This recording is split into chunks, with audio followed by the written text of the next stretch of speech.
우리 다 함께 찬송가 484장 내 맘의 주여 소망되소서 함께 찬양함으로 새벽 기도회를 드리겠습니다.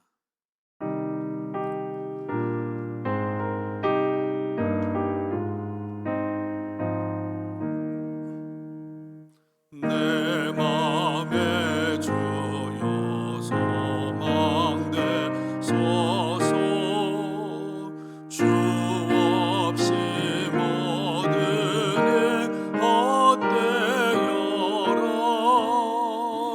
밤이나 낮이나 주님 생각 잘 때나 깰 때 함께 하소서 지혜의 주여 말씀으로서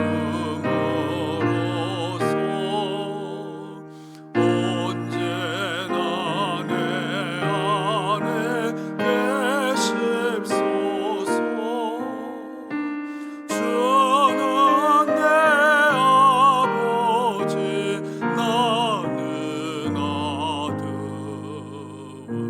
주 안에 내가 늘 함께 하네 세상의 영광 남 보여도 언제나 주님은 나의 기요 주님만 내 맘에 계시오니 영원한 주님 잠기 하셔라 영원한 주님 내 승리의 주 하늘의 기쁨을 주옵소서 어떠한 고난이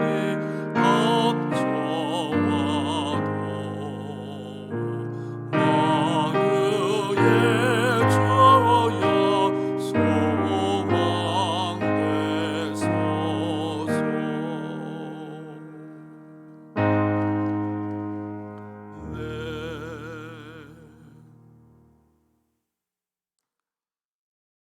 오늘 우리들에게 주시는 하나님의 말씀은 예레미야 51장 41절로 53절입니다.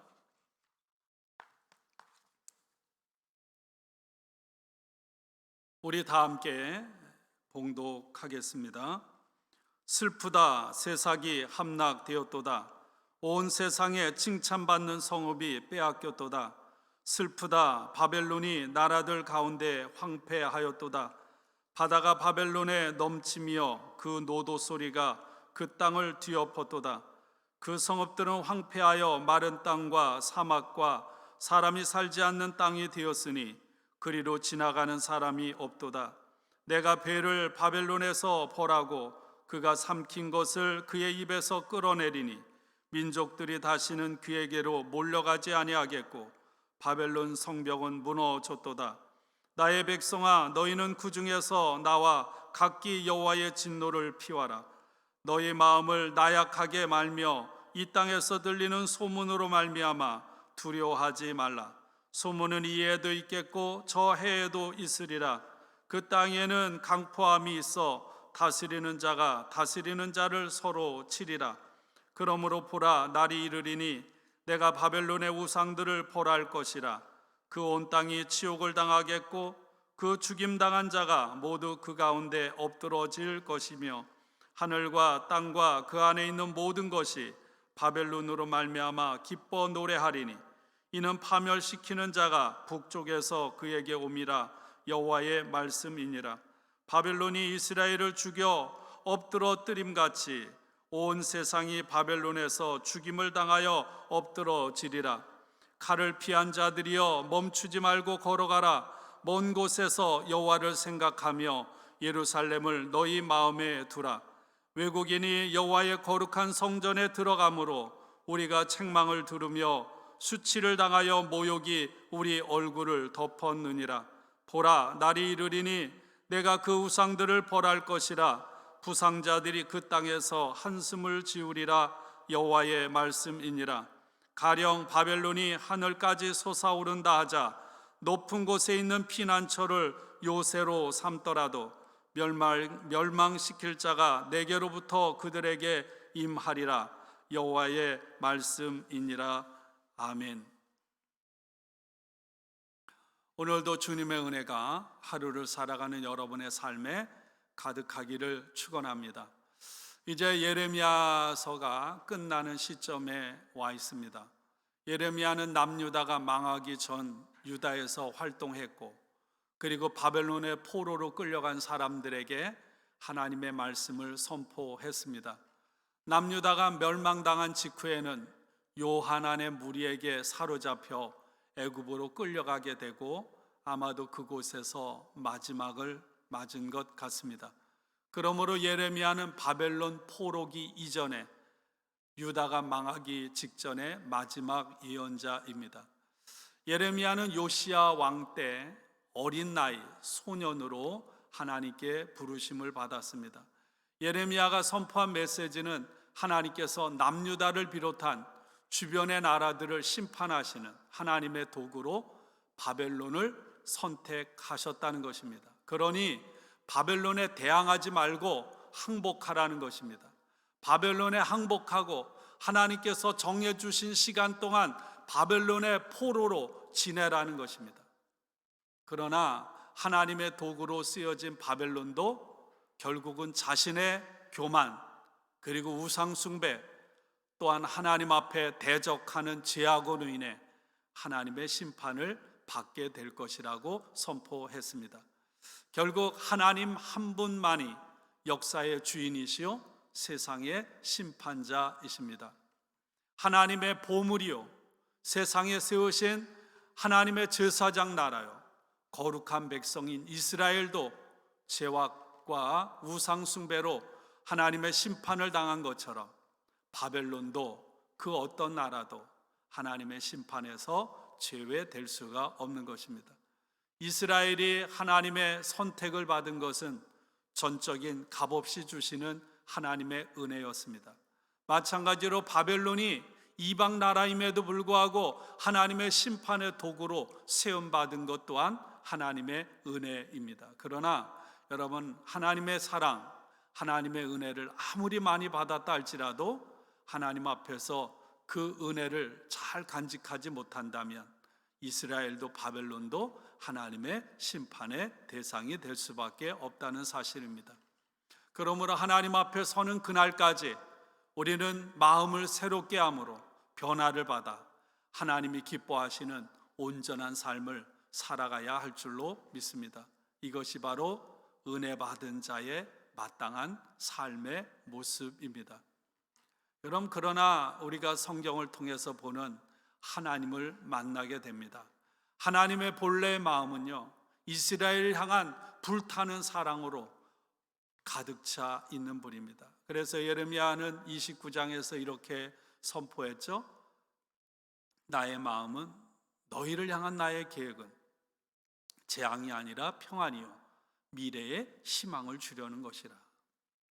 제가 이 말씀을 읽으면서 제 두 아들이 초등학교, 중학교를 졸업하고 졸업식에 참석했던 기억이 납니다.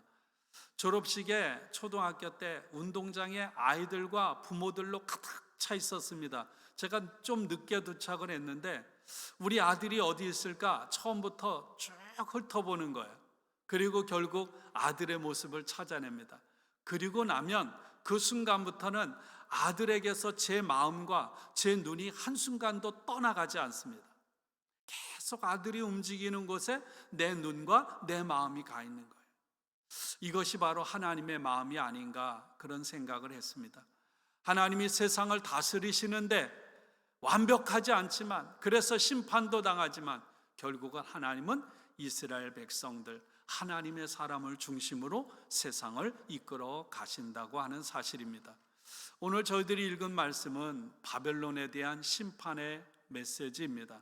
물론 50장, 51장에 걸쳐서 예레미야 52장 전체 중에 가장 긴 부분으로 바벨론에 대한 심판을 선포하고 있습니다. 오늘 저희들이 읽은 말씀 41절, 슬프다 세삭이 함락되었도다, 온 세상에 칭찬받는 성읍이 빼앗겼도다, 슬프다 바벨론이 나라들 가운데서 황폐하였도다, 이렇게 말씀하고 있습니다. 세삭이라는 말은 바벨론의 또 다른 이름입니다. 그 유명한 성읍이 무너져서 황폐하게 변했다고 말하고 있습니다. 여러분, 쓰나미가 밀려오는 것처럼 바닷물과 파도에 이 바벨론이 세삭이 잠기고 말았다는 거예요. 바벨론 성읍들이 황무지로 변해서 메마르고 삭막한 땅이 되어서 아무도 살 수 없고 아무도 살려고 하지 않는 곳이 되었다고 말하고 있습니다. 바벨론이 강력한 힘으로 하나님의 심판의 도구가 되어서 주변의 모든 나라를 다 휩쓸어 멸망시킨 것처럼 그대로 바벨론도 그런 꼴을 당하게 될 것이라고 말씀하고 있는 것입니다. 하나님께서는 바벨론의 최고의 신인 벨을 벌하실 것입니다. 그 벨, 바벨론이 섬기는 최고의 신, 최고의 우상, 그 벨을 벌하되 그가 삼켰던 것을 그대로 입에서 토해내도록 하겠다고 말씀하십니다. 여러분, 이것은 오래전에 이스라엘 백성이 애굽에서 430년 종살이할 때 하나님께서는 하나님을 대적하는 그런 애굽의 신들을 여러분 하나하나 정복해 가지 않습니까? 피, 개구리, 이, 파리, 생축, 이렇게 마지막에는 어떤가요?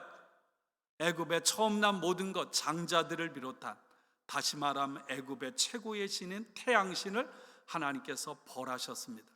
그렇게 해서 이스라엘 백성들 애굽에서 구원해 내셨던 것처럼 하나님 앞에서 바벨론 대제국의 신인 벨도 무기력할 뿐임을 오늘 말씀은 선포하고 있습니다. 전에는 바벨론이 고대 근동의 패권을 손에 쥔 세계의 중심이었습니다. 그래서 모든 주변의 민족들이 바벨론으로 몰려들었어요. 지금은 미국이 힘이 약해졌지만 옛날에 여전히 지금도 그렇죠. 미국이 세계 최대 패권 국가 아닙니까? 그래서 미국에 오는 것이 꿈이었잖아요. 그러나 요즘은 좀 시원찮아서 고국으로 돌아가기도 하지만 여전히 미국은 세계 최강대국인 거죠. 그러나 주변의 모든 민족들이 이제는 다시는 바벨론으로 몰려가지 않게 될 거라는 것입니다. 왜? 바벨론이 망했기 때문에, 바벨론 성벽이 무너져 버렸기 때문에 더 이상 바벨론이 세계의 중심 노릇을 할 수 없게 되기 때문에 사람들이 오지 않게 될 것이라고 하나님의 심판을 선언하고 있는 것입니다. 여호와 하나님께서 바벨론의 포로로 끌려와 살던 나의 백성, 다시 말하면 이스라엘 백성들에게 그때 바벨론에서 탈출해서 하나님의 진노가 바벨론에 퍼부어질 때 그곳을 빨리 탈출해서 하나님의 진노를 피하고 목숨을 건지라고 명령하고 있습니다. 여러분, 바벨론에 대한 하나님의 심판은 이스라엘과 또 그 주변에 있는 모든 나라들에게는 뭐가 되나요? 구원이 되고 희망이 되는 거죠. 그때가 되면, 하나님이 심판을 내릴 마지막 때가 되면 바벨론 땅에 들려오는 온갖 종류의 혼란스러운 소문이 들려날 거라는 거예요. 그런데 그런 소문을 듣고 낙담하거나 두려워하지 말라는 것입니다. 해마다 온갖 종류의 소문이 꼬리에 꼬리를 물고 이어져도 여러분, 그럴 때에 민감하게 반응하지 말라는 거예요. 바벨론이 멸망할 때쯤 되면 바벨론 제국 전체에 폭력이 판을 치고 지도자들이 서로 싸우게 되고 온갖 소문들이 바벨론에 와 사는 사람들을 괴롭힐 것입니다. 그런 일이 벌어질 때 두려워하지 말라. 용기를 내어서 하나님의 구원하심을 믿고 하나님을 기대하라는 거예요. 그날이 오면 반드시 지금은 건재해 보이는 바벨론이 치욕을 당할 것이고 바벨론 군사들이 칼에 찔려 길거리에 널브러져 있는 그날이 올 거라는 거예요. 바벨론을 멸망시킬 그런 대군들이 북쪽에서 밀려올 것이고, 온 세계의 모든 하나님이 창조하신 피조물들이 바벨론의 파멸을 보며 노래하게 될 것이라고 오늘 말씀은 선포하고 있습니다. 바벨론의 포로로 끌려와 살던 이스라엘 백성들에게 여호와 하나님께서 주시는 말씀이 짧게 세 가지.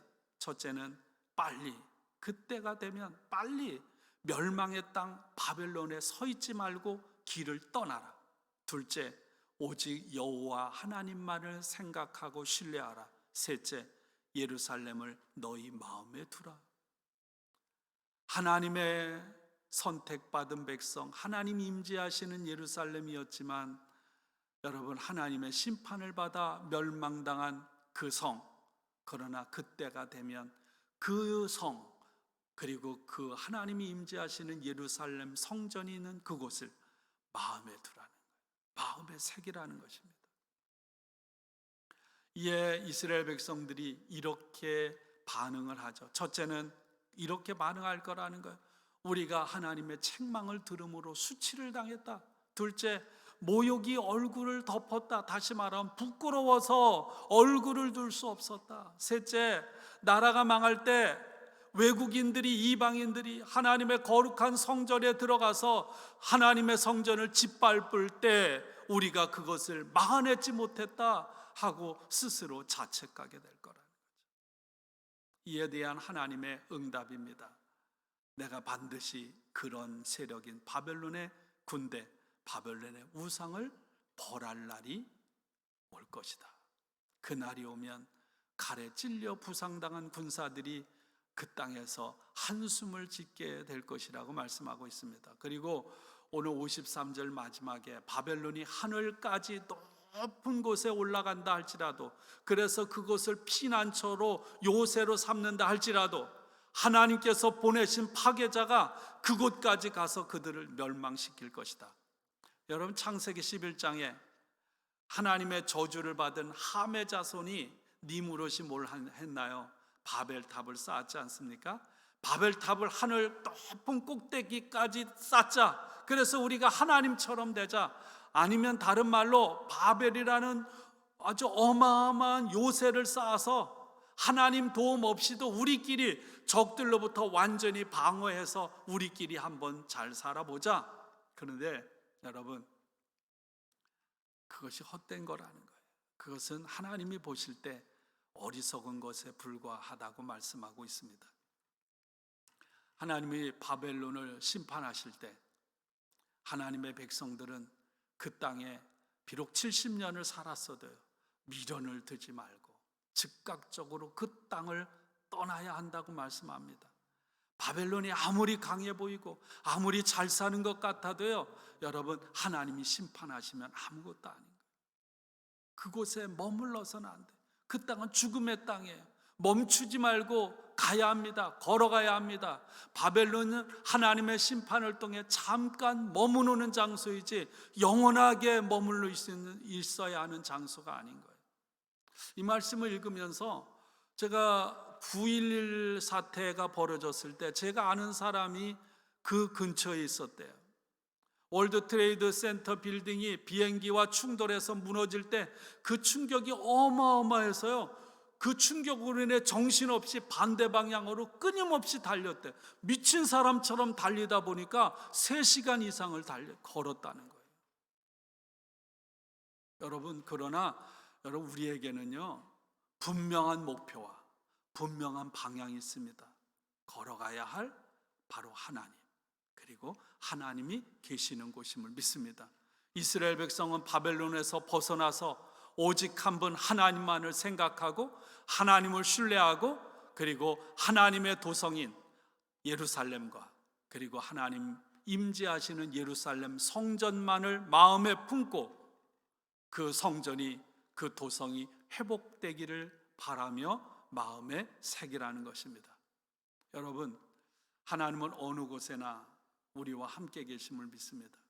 우리가 살아가는 삶의 자리에서 하나님을 만나고 예배할 수 있습니다. 그럼에도 불구하고 하나님께서 내 집, 내 교회라고 말씀하신 교회를 마음에 두고 소중히 여기며 그 교회로 돌아갈 날을 우리는 날마다 사모하며 기다려야 할 줄로 믿습니다.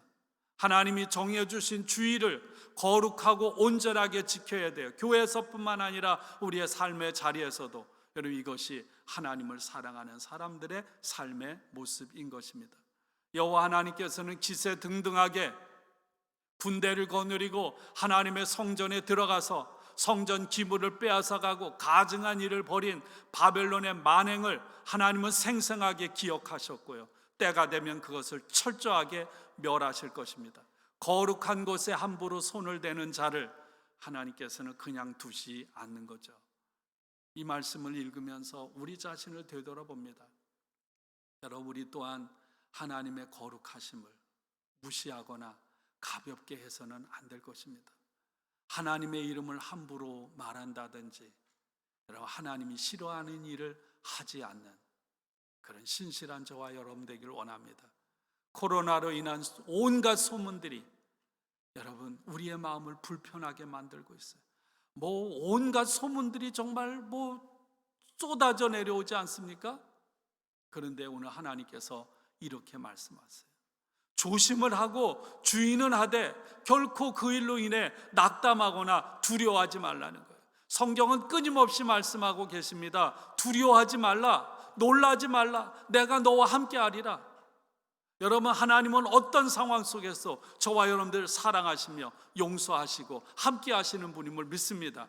여러분, 이 코로나 전국에서 하나님의 사람이면서도 하나님 없는 것처럼 안절부절 못하고 낙담하고 두려워하지 않기를 축원합니다. 소문들 때문에 이리저리 휩쓸리지 않길 바라요.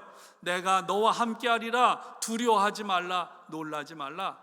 그리고 어떤 상황 속에서도 하나님을 생각하고 신뢰하는 저와 여러분 되기 원합니다. 예루살렘을 마음에 두라는 말씀처럼 하나님의 교회를 여러분의 마음에 두기를 원해요.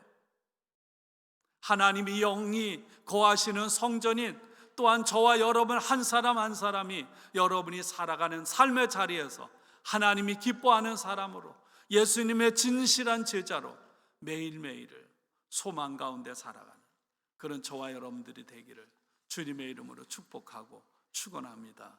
우리 함께 기도하겠습니다. 하나님, 감사합니다. 오늘 우리에게 주시는 이 말씀, 두려워하지 말라, 놀라지 말라. 너는 그 절망의 자리에서 떨쳐 일어나 예루살렘과 예루살렘 성전을 향해 하나님을 바라보고 생각하고 마음에 새기고 달려가라. 하나님, 오늘 주신 이 말씀이 나를 새롭게 하고 일으키고 살리는 능력의 말씀이 되게 하여 주시옵소서. 하나님, 내일부터 오랜 시간 동안 방사선 치료와 또 키모테라피를 받는 사무엘과 옆에서 지켜보고 간호하며 기도하는 로렌 집사를 불쌍히 여겨주시고 힘이 되주시고 회복시켜 주옵소서. 탁길성 권사님과 또 삶의 여러 가지 아픔 가운데 있는 성도들을 긍휼히 여겨 주옵소서. 예수님의 이름으로 감사하며 기도하옵나이다. 아멘.